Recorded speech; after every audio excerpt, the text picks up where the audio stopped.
आप सभी के हृदय में विराजमान परमात्मा को मेरी राम राम। पार्वती परम आश्चर्यचकित हैं यह सुनकर कि नारद मुनि ने भगवान विष्णु को शाप दिया और वे भगवान शिव से कहती हैं कि वे इस सारी कथा को मुझे सुनाकर मेरे इस आश्चर्य का निवारण करें। अब कथा आगे चलती है। कहूँ राम गुण गाथ भरद्वाज सादर सुनहु, भव भंजन रघुनाथ भज तुलसी तज मान मत। तुलसीदास जी कह रहे हैं कि अब आगे की कथा में याज्ञवल्क्य जी भरद्वाज मुनि से क्या कह रहे हैं कि भरद्वाज जी, मैं आपको राम के गुणों की गाथा सुना रहा हूँ और आप इस पूरी गाथा को वही बहुत ही आदर के साथ सुनिएगा। सादर सुनो, आदर के साथ, मन लगाकर। कथा जब होती है, कथा में यदि मन ना रम रहा हो तो कथा प्रभावी नहीं होती। कितनी कितनी कथाएं चल रही होती हैं, किंतु जो श्रोता वहाँ पर कथा का रसास्वादन लेने गए हुए होते हैं, क्या वे डूबकर सुन रहे होते हैं?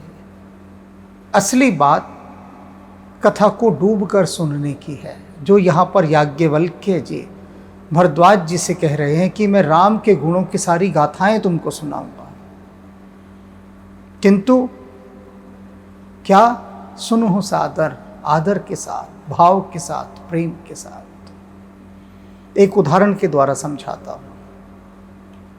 एक मित्र ने सुंदरकांड का पाठ रखवाया। मुझे बताया कि जो सुंदरकांड का पाठ करने आ रहे हैं उनकी फीस इतनी है। बात यहीं से शुरू हो गई कि इतना पैसा लेते हैं वो सुंदरकांड का करने का, और 365 दिन बिजी होते हैं, कोई दिन नहीं कि वो खाली हों। मैंने तो बड़ी सिफारिश लगवाकर उनसे डेट ली है, और ये ऐसी कथा है कि आप आनंदित हो जाएंगे और आपको ज़रूर आना है। बहुत आग्रह किया तो मैंने कहा प्रयास करूँगा। उन्होंने कहा प्रयास नहीं, वादा कर। मैंने कहा वादा नहीं करता, प्रयास, क्योंकि वादा कर दिया तो फिर आऊँगा ही आऊँगा। प्रयास में मैं अपनी सुविधा लेकर चल रहा हूँ। तो प्रयास किया, ईमानदार प्रयास किया और पहुँचे उसकी कथा में।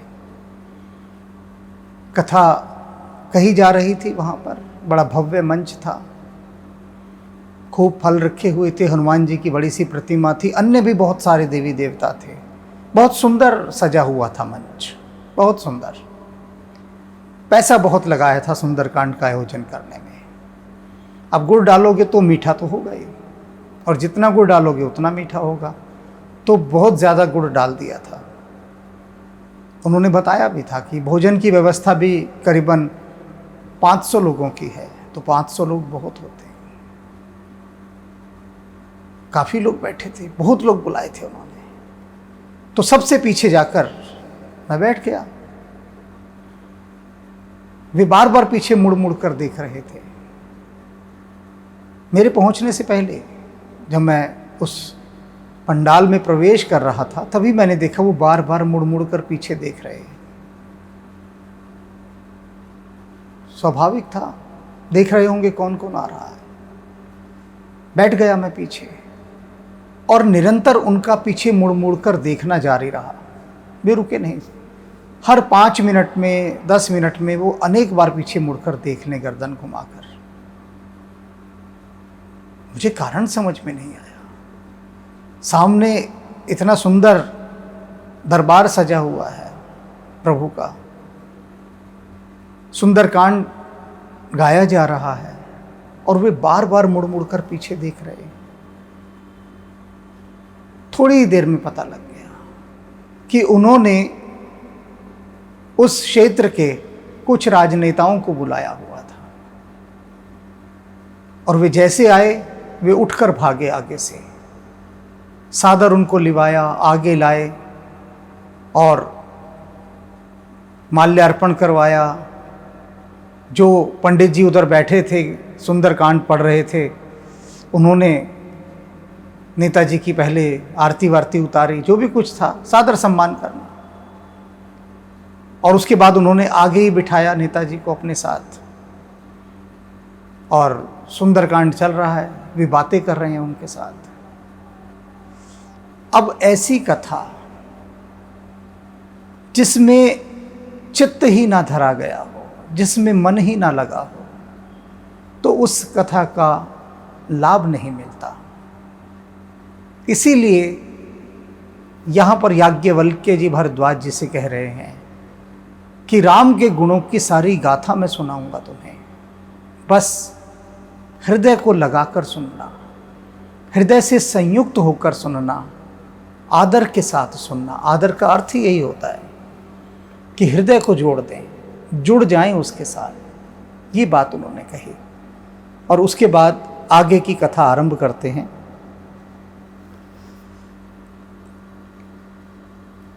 भव भंजन रघुनाथ भज तुलसी तज मान मत। कहते हैं कि ये जो राम की कथा है ना, कैसी है, इसकी विशेषता बता रहे हैं। भव भंजन, ये जो भव रूपी सागर है, ये जो दुख हैं, इन सबको तोड़ देने वाली है, दूर कर देने वाली है, इनको भंग कर देने वाली है। ऐसी कथा है ये राम की गुणों की जो गाथा है। भज तुलसी तजमान मद, और तुलसीदास तू भगवान श्री राम को जो भजना चाहता है तो कैसे भजने का तरीका बता रहे हैं, ढंग, इबादत करने का, उपासना करने का, कैसे भज। तज मान मद, अपना मान और मद छोड़कर, नशा छोड़कर उनको भज। यदि अपने अभिमान के साथ, अपने नशे के साथ भगवान को भजेगा, कुछ हाथ नहीं लगेगा, कुछ भी। रीता का रीता रहेगा, खाली का खाली रहेगा। इसलिए क्या कर, अपने अभिमान को और नशे को छोड़कर उसको भज। इसे भी उदाहरण के द्वारा सुनिए। एक सज्जन ने मुझे बताया कि वे एक तीर्थ स्थान पर गए, वहाँ बहुत भीड़ होती है। कहते हैं 6-6, 7-7 घंटों की लंबी लाइन होती है जी। उसके बाद अंदर भगवान के दर्शन करने का सौभाग्य मिलता है, 7-7, 8-8 घंटे की लाइन। लेकिन मैं इतनी ऊंची पोस्ट पर, मैंने वहाँ पर जाकर अपना परिचय दिया, जान पहचान निकलवाई, और वो मुझसे बड़े प्रभावित हुए।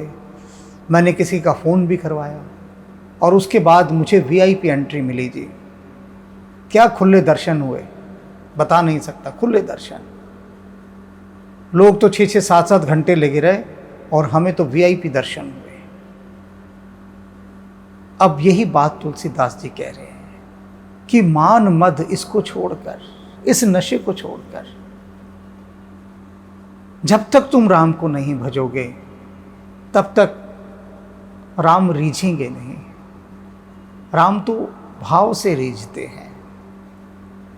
यदि भाव का ही अभाव हो गया और इसका स्थान नशे ने ले लिया, अहंकार ने ले लिया, तो फिर बात व्यर्थ चली जाएगी, सार नहीं रह जाएगा।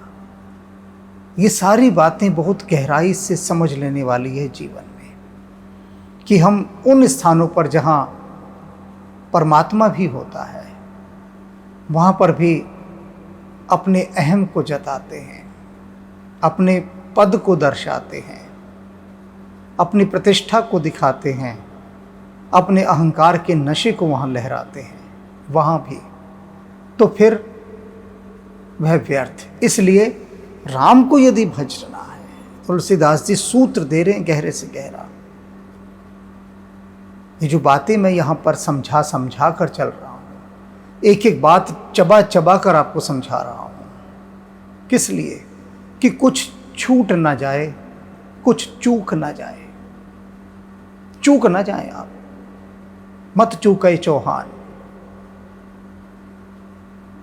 कहीं भी ऐसे स्थान पर जाएं जहां राम जुड़े हुए हों, तो सब कुछ हटा देना अपने भीतर का। राम वनों में गए थे ना, कहीं राम ने ये नहीं कहा कि मैं राजा का बेटा हूं, अरे राजपाट सब छोड़कर आ गया हूं, कहीं नहीं कहा। कहीं उस ढिंढोरे को पीटा ही नहीं कि मैं राजा का पुत्र हूं। वनों में रहे तो वनवासी बनकर रहे। एक बार भी कहीं किसी को ये नहीं कहा, जानता नहीं मैं कौन हूं, दशरथ का पुत्र हूं। वहां तो वनों में जाकर वो भूल ही गए कौन दशरथ, कौन राजकुमार राम, कुछ भी ख्याल में नहीं उनको। सिर्फ एक ही बात उनके ध्यान में थी कि मैं एक वनवासी हूं। वनवासी के तरह ही रहे, वनवासी के जैसे ही रहे और वनवासी ही रहे। देखता हूं मैं कई जगह, एक के प्रेमी के यहां मिलने गया, उसने अपने नाम से पहले कितनी बड़ी बड़ी बड़ी डिग्रियां लगाई हुई थी और लिखा हुआ था भूतपूर्व सो एंड सो, ये पहले रह चुके हैं भूतपूर्व। एक ने तो ऐसे मुझे मिले कि जस्टिस उनके नाम के आगे वो लग ही चुका था। सदा सदा के लिए उन्होंने अपनी आत्मा के साथ ही जोड़ दिया जस्टिस, और फिर आगे नाम लिखते थे भूतपूर्व जस्टिस, भूतपूर्व न्यायाधीश। तो मैंने उनसे पूछा कि सरकार ने भी आपको विश्राम करने के लिए कह दिया कि अब रिटायर हो गए हो, बहुत न्याय कर लिया आपने, बहुत न्याय। सम्राट विक्रमादित्य के बाद आप ही का नाम है न्याय करने में, बहुत न्याय किया आपने। अब थोड़ा सा न्याय इस नाम के साथ भी कर लीजिए। छोड़ दिया ना न्यायाधीश का पद, अब क्या हैं आप? अब आप पिता बन जाइए, पति बन जाइए, किसी के पुत्र बन जाइए, भाई बन जाइए। लेकिन वो जो होना होता है पहले का, पूर्व के पद का, वो फिर भी रहता है। तो राम के द्वार पर यदि आप जाएंगे, राम का नाम भजेंगे, तो राम के द्वार पर कोई उपाधियां काम नहीं आती, कुछ काम नहीं आएगा। वहां तो आपका ना कुछ होना काम आएगा, ना कुछ, आप कुछ भी नहीं है। और वही आपका प्रवेश कराने का सबसे बड़ा सशक्त माध्यम बनेगा, आपका ना कुछ हो जाना। इसी की सीख यहां पर तुलसीदास जी दे रहे हैं। अब आगे की कथा भगवान शिव कह रहे हैं पार्वती से कि सुनो वो प्रसंग क्या था कि नारद मुनि एक बार हिमालय की यात्रा पर गए हुए थे, घूमते ही रहते थे। हिमगिरि गुहा एक अति पावन, पह समीप सुरसरी सुहावन। कहते हिमालय में वो एक गुफा के पास पहुंचे नारद मुनि। अति पावन, बहुत पवित्र गुफा थी वो, बहुत ही पवित्र। और बह समीप सुरसरी सुहावन, उसके साथ ही देव नदी गंगा जी बह रही थी। हिमालय पर्वत, उसकी गुफा और उसके पास बहती हुई गंगा नदी। मैं इसको महसूस कर सकता हूँ जो मैं कह रहा हूँ, क्योंकि हिमालय की ये सारी जो चित्रावली इस समय यहाँ बताई जा रही है, जो दृश्य बताए जा रहे हैं, इनको मैंने जिया है, इनको मैंने देखा है। और जिन लोगों ने भी ऐसे दृश्यों को देखा है, जिया है, वो अनुभव करेंगे आगे की स्थिति। आश्रम परम पुनीत सुहावा, वहाँ पर बहुत ही एक सुंदर पवित्र आश्रम था, अति मनोहर, सुख देने वाला। हैं अनेक आश्रम हिमालय में गंगा के किनारे बने हुए कि जो परम सुख देने वाले हैं, बड़े सुहावने हैं, मन की पीड़ा को हर लेते हैं। देख देव ऋषि मन अति भावा, उनको देखकर देव ऋषि नारद मुनि का मन बड़ा भा गया। मन डूब डूब जाता है उन आश्रमों में। इतना शांत परिवेश, कोई सांसारिक शोर नहीं, परम शांति। कल कल गंगा जी बह रही हैं, पक्षी गीत गा रहे हैं, हवाएं बह रही हैं, बादल उमड़ घुमड़ कर नीचे आ जाते हैं। एक दूसरा ही लोक, महानगरों से बिल्कुल भिन्न लोक, अलग दुनिया। और वो नारद मुनि को भा गए, बहुत रुचिकर लगे। निरख शैल सर विपिन विभागा, भयहु रमापति पद अनुरागा। निरख शैल, और उन्होंने क्या देखा? पहाड़ देखे, सरिता देखी, विपिन जंगल देखे, और उसके बहुत सारे विभाग देखे। हिमालय में अनेक प्रकार के वन हैं, उनके विभाग बने हुए हैं अलग अलग तरह के। उन सब को वो देखने लगे नारद जी। भयहु रमापति पद अनुरागा, और रमापति भगवान विष्णु के श्री चरणों में उनका अनुराग हो गया। भक्त हैं, इतना सुंदर दृश्य देखा और ध्यान में भगवान विष्णु आ गए। उनका ध्यान आ गया तत्काल उस सुंदर दृश्य को देखते ही। मन भी उनका भक्तिमय, भक्तिमय मन तो उस स्थान को देखते ही उनकी भक्ति जाग उठे।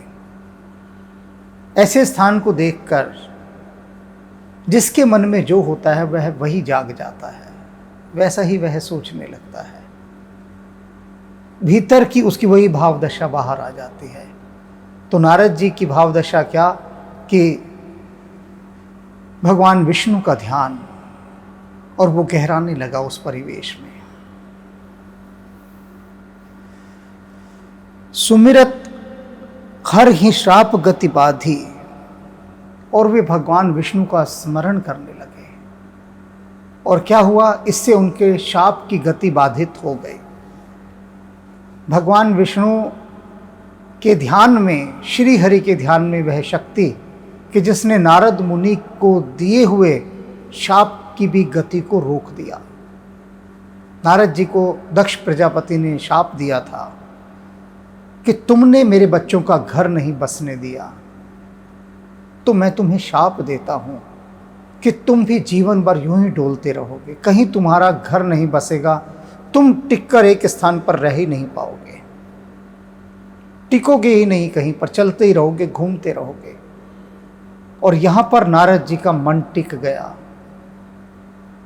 इस सुंदर स्थान को देखकर, और उनका शाप की गति भी बाधित हो गई, रुकावट आ गई उसमें। शाप ने भी काम करना बंद कर दिया। क्यों? क्योंकि उस क्षण में वो श्री हरि के ध्यान में प्रवेश कर गए थे, समाधि में चले गए थे। तो समाधि तक तो शाप भी नहीं आ पाता, शाप की भी गति नहीं है समाधि में, किसी का प्रवेश नहीं है वहाँ। समाधि तक ना यमराज पहुँच सकता है, ना शाप पहुँच सकता है, कोई नहीं पहुँच सकता। वे उस स्थिति में पहुँच गए थे नारद जी। सहज विमल मन लाग समाधि, उनका सहज और विमल मन, पवित्र मन था, लाग समाधि, और समाधि लग गई उनकी, ध्यान लग गया, ध्यानस्थ हो गए, श्री हरि के चरणों में ध्यान मग्न हो गए। ऐसे सुंदर स्थान पर पहुंचकर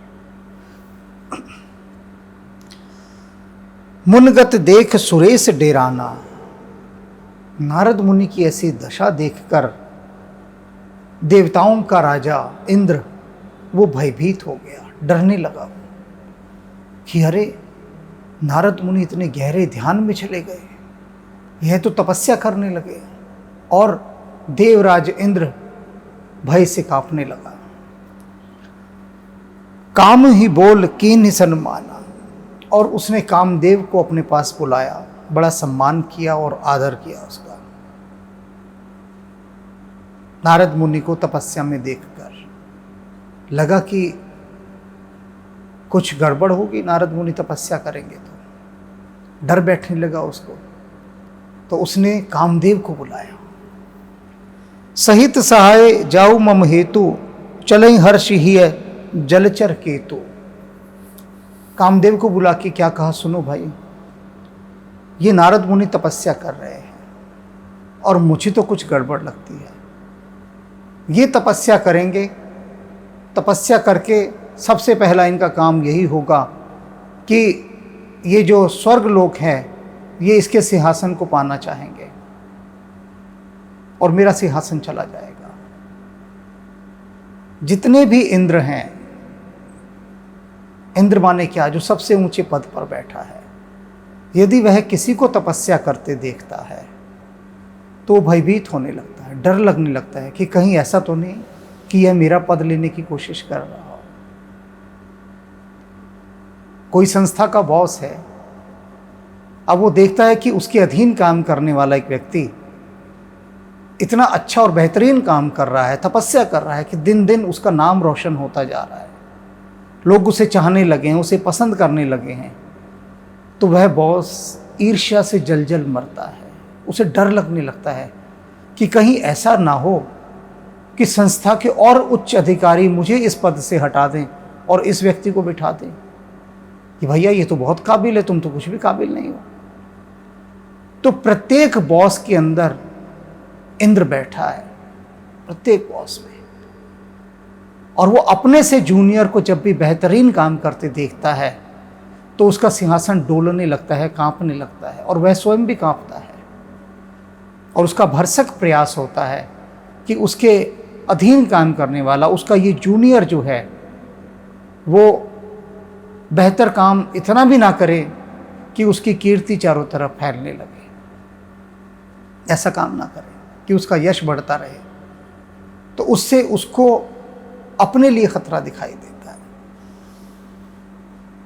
देवराज इंद्र ने कामदेव को बुलाया कि भैया रे जाओ और अपने सारे लाव लश्कर के साथ पहुंचो, जितना भी तुम्हारा साजो सामान है जिससे तुम ऋषि मुनियों की तपस्या भंग करते हो। एक बहुत बड़ा स्क्वाड बनाई हुई है देवराज इंद्र ने कामदेव की कि जो ऋषि मुनि तपस्या करे अप्सरा भेज दो उसके पास। अप्सरा भेजो और बहुत जल्दी वो अपनी तपस्या भूल जाएगा, अप्सरा में ही लिप्त हो जाएगा। कामदेव की सेना है ये पूरी की पूरी, जो जाती है और उसकी तपस्या भंग कर देती है। और इसीलिए उसने बुलाया है कि आ जाओ कामदेव जी, आपके लिए काम आया है। नारद जी उधर तपस्या कर रहे हैं हिमालय में, जाओ और अपनी पूरी टीम को ले जाके ऑपरेशन नारद मुनि करो। कामदेव की तो खुशी का ठिकाना नहीं रहा, देखा बहुत दिनों से कोई तपस्या ही नहीं कर रहा, कौन करता है तपस्या। अब कोई मिला है काम तो चलो जरा चलें अभियान पर, करते हैं भंग नारद मुनि की तपस्या। बड़े गर्व से कामदेव अपनी सेना सहित चला। सुना सीर मन महु अस्त्रासा, चहत देव ऋषि मम पुरबासा, जे कामी लोलुप जग माही, कुटिल काग इव सब ही डेराई। कामदेव के मन में डर क्या था, तुलसीदास जी बता रहे हैं कि चहत देव ऋषि मम पुरबासा, कि देव ऋषि क्या चाहते हैं कि जो मेरा स्वर्ग है, मेरा पुर नगर स्वर्ग, उसका ये शासन चाहते हैं, उसकी गद्दी पर बैठना चाहते हैं। ये डर उनको डराने लगा बहुत ज्यादा। जे कामी लोलुप जग माही, संसार में जो लोलुप और कामी लोग होते हैं, भगवान शिव पार्वती को समझा रहे हैं यहाँ पर कि पार्वती जो इस तरह के लोग होते हैं ना, देवराज इंद्र जैसे कामी लोलुप, उनकी पता कैसी स्थिति होती है, कैसे होते हैं वो। कुटिल काक इव सब ही डेराए, वो कुटिल कौवे के समान होते हैं जो हर समय डरे ही रहते हैं। षड्यंत्रकारी, कुचक्र रचने वाला, लोभी, कपटी जो कौवा होता है, कहते हैं वो उसके स्वभाव के होते हैं जो हमेशा सदा डर से ही जीते हैं, डरे ही रहते हैं वो हमेशा। कौवे को यदि कभी आपने देखा हो, आप आराम से बैठे हैं अपनी बगिया में या बालकनी में और एक कौवा आके बैठ जाता है, तो आप ध्यान से कभी कौवे को देखिए, उसकी गर्दन सदा घूमती रहती है, दाएं बाएं ऊपर नीचे, हर समय वो डरा रहता है कि कोई उस पर आक्रमण तो नहीं कर रहा, कोई उसे मार तो नहीं देगा। ऐसे भय से कांपता रहता है कौवा हर समय, कभी चैन से नहीं बैठता, शांत नहीं होता। और मान लीजिए आप चाय पी रहे हैं और आपने मेज पे से चाय का कप उठाकर अपने होठों तक ले जाना चाहा, तो कौवा फौरन डर के उड़ जाता है। उसे लगता है कि आप ये चाय का भरा हुआ कप उसी पर फेंक कर मारेंगे। उसे इतनी समझ नहीं कि तेरे लिए वो इतनी बढ़िया जो चाय बनाई है सुबह इतनी मेहनत करके, और वो जो कप इतना महंगा है, आदमी बर्बाद थोड़ी ना करेगा तेरे लिए। पर कौवा तत्काल डर कर उड़ जाता है। तो कहते हैं इस तरह के जो लोभी और पापी लोग होते हैं वो हमेशा डर के साये में जीते हैं, डरे रहते हैं। हर वक्त उनको लगता है कि दूसरा आदमी उनका नुकसान करने पर आमादा है, चाहे वो अच्छा काम कर रहा है, लेकिन भयभीत वो हो जाते हैं। तो ऐसे स्वभाव का वह इंद्र था। सभी इंद्र ऐसे स्वभाव के होते हैं सदा से। कोई ऋषि मुनि तपस्या कर रहा है, अब पूछे कोई स्वर्ग के राजा देवराज इंद्र से कि तुम्हें किस बात की कमी है और किस बात का कष्ट है कि तुम तत्काल उसकी तपस्या भंग करने के लिए किसी को भेज देते हो। क्यों?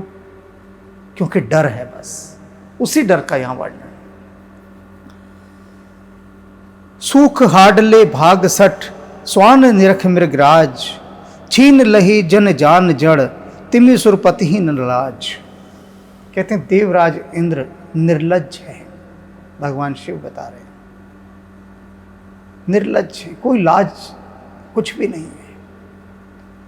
और इस डर ने उनको और निर्लज्ज बना दिया है। और कैसे हैं, उदाहरण देखिए, कितना सुंदर उदाहरण दिया है कि इस तरह के जो कपटी लोभी लोलुप व्यक्ति होते हैं उनका डर कैसा होता है, वो सज्जनों से कैसे डरते हैं।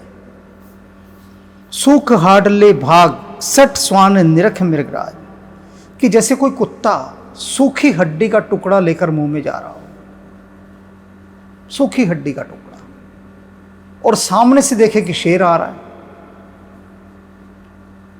तो वो डर जाता है। किस लिए? कि कहीं ये शेर मेरी इस सूखी हुई हड्डी को छीनकर खा ना ले। मतलब जो तुच्छ व्यक्ति है वो अपनी उस तुच्छ चीज को भी महान लोगों से छिपा कर रखता है। अब उसे पता नहीं कि सिंह ऐसी छोटी क्षुद्र चीज को थोड़ी ना छुएगा, तेरी सूखी सी हड्डी शेर भला उसे छीनेगा क्या। देवराज इंद्र कितनी ओछी सोच रख रहे हैं, डरे हुए हैं कि जो भगवान श्री हरि के चरणों में रहता हो, भगवान विष्णु के ध्यान में रहता हो, श्री हरि के पास जिसका आना जाना हो, जो परम पद को प्राप्त हो गया हो, वो तेरे इस दो कौड़ी के इस स्वर्ग के सिंहासन को पाएगा क्या। ये जो दो कौड़ी का सिंहासन, और वो जिसे परम पद मिल गया हो, उसे छोड़ेगा तेरे इस स्वर्ग के उसके लिए। लेकिन उनको तो उस परम पद का कोई पता ही नहीं, कोई महत्व नहीं पता, उसका मूल्यांकन नहीं पता। तो ऐसे लोग बड़े भयभीत होते हैं। वे ये जान ही नहीं पाते कि तुम्हारी इस तुच्छ चीज पर साधु पुरुषों की दृष्टि ही नहीं होती, किंतु उनको सदा यही रहता है, सदा यही रहता है। एक धनी व्यक्ति मेरे पास आया कि मेरा कुछ मार्गदर्शन करो। तो संयोग से मेरे मुंह से एक पहला प्रश्न निकला। मैंने कहा अपने मन का भय बताओ, क्या है, क्या भय है तुम्हारे मन में पहला।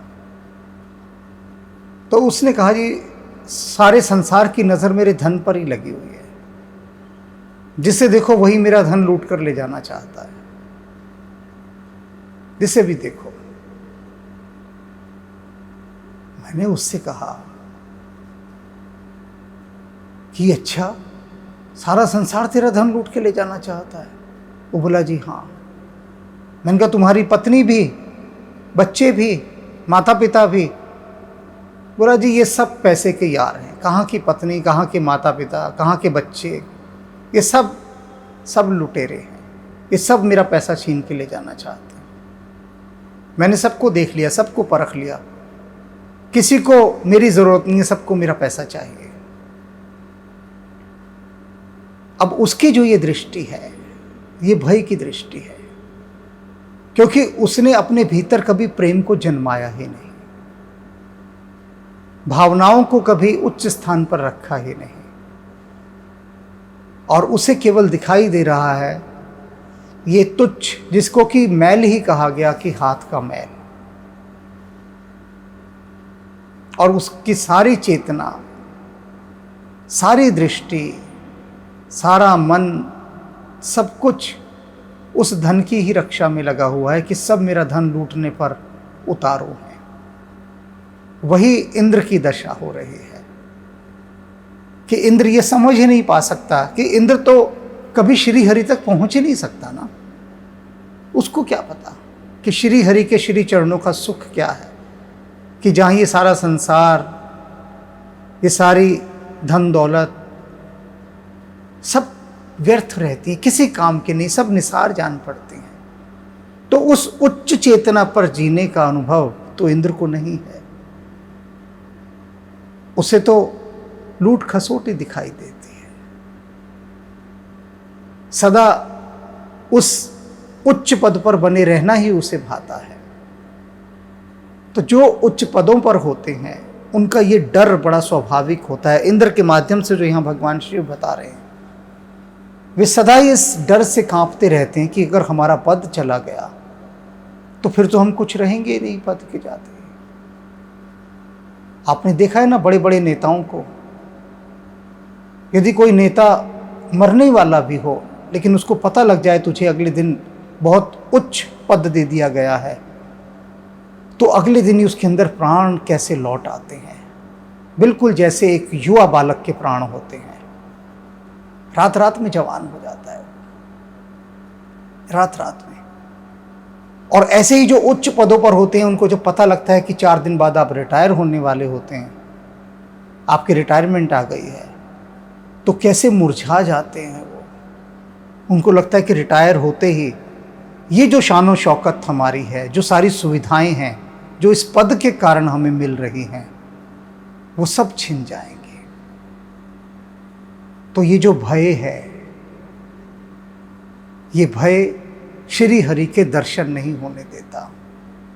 इतने ऐश्वर्यों में रहने के बाद भी देवराज इंद्र श्री हरि के चरणों में ध्यान नहीं लगा पाते, और इधर कुछ ना होते हुए भी विमल चित्त वाले नारद मुनि की समाधि घट गई। ये अंतर क्यों घट गई? क्योंकि तुलसीदास जी ने ऊपर ही कहलवाया है, याज्ञवल्क्य जी भरद्वाज जी से कह रहे हैं कि मैं श्री रघुनाथ जी के गुणों की गाथा कहने जा रहा हूं,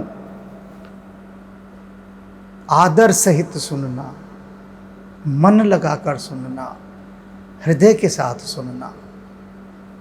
और अब मैं आपसे कहता हूं कि जो इतना सब हमने सुना है उसे हृदय से गुनना।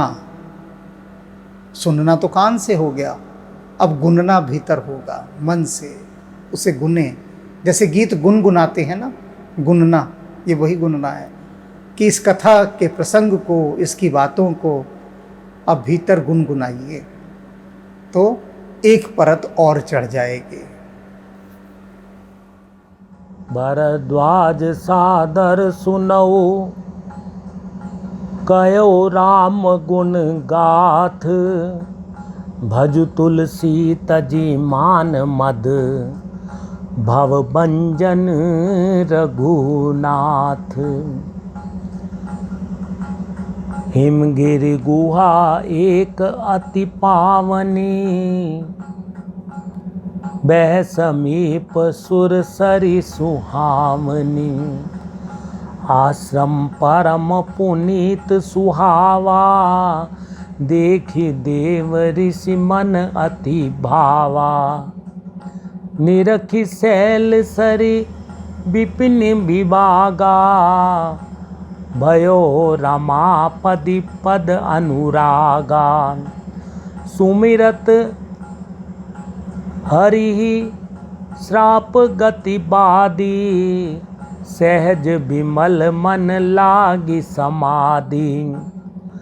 मुनि गति देखी सुरेश डेराना, कामई बोली कीन सन्माना।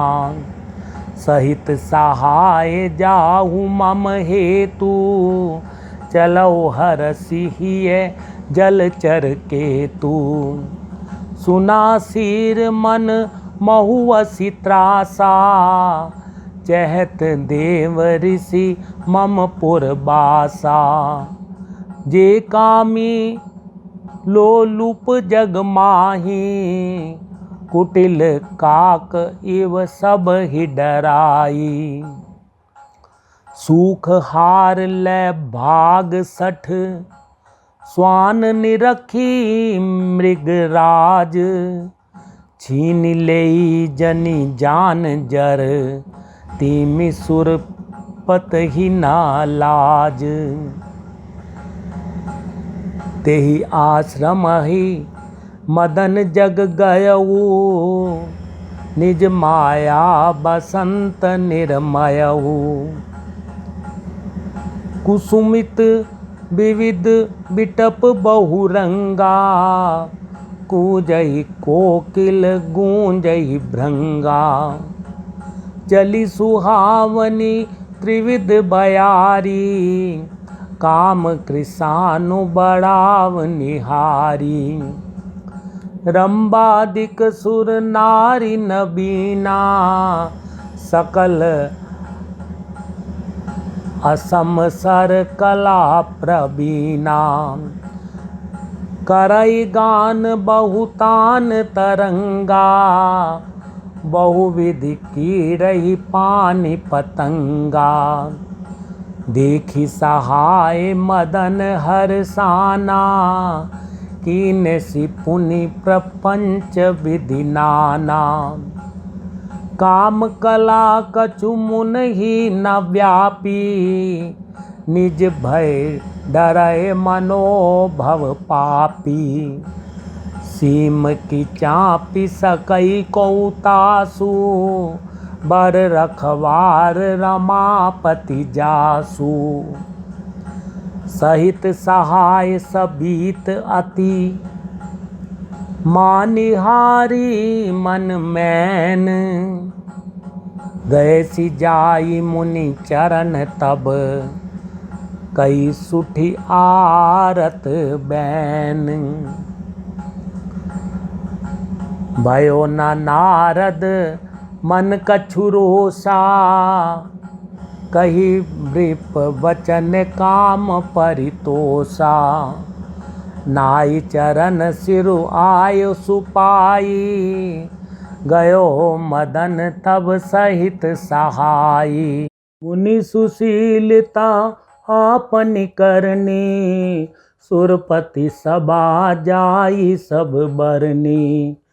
सुनि सबके मन अचरज आवा, मुन ही प्रशंसी हरई सिरुनावा। तब नारद गवने शिव पाही, जिता काम अहमिति मन माही।